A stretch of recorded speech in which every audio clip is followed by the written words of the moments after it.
Part 1. Martha Dane paused, looking up at the purple-tinged copper sky. The wind had shifted since noon, while she had been inside, and the dust storm that was sweeping the high deserts to the east was now blowing out over Syrtis. The sun, magnified by the haze, was a gorgeous magenta ball, as large as the sun of Terra, at which she could look directly. Tonight some of that dust would come sifting down from the upper atmosphere to add another film to what had been burying the city for the last 50,000 years. The red loess lay over everything, covering the streets and the open spaces of park and plaza, hiding the small houses that had been crushed and pressed flat under it, and the rubble that had come down from the tall buildings when the roofs had caved in and walls had toppled outward.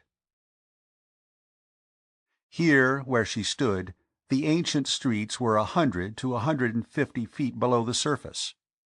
The breach they had made in the wall of the building behind her had opened into the 6th story.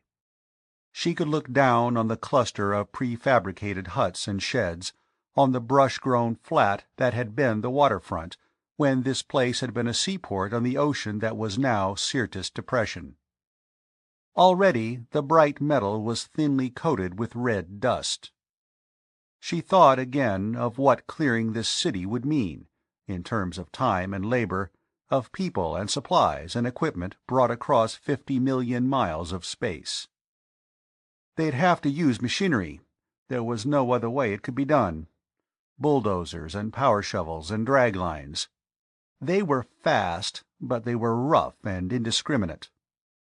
She remembered the digs around Harappa and Mohenjo-Daro in the Indus Valley, and the careful, patient native laborers, the painstaking foremen, the pickmen and spademen, the long files of basketmen carrying away the earth.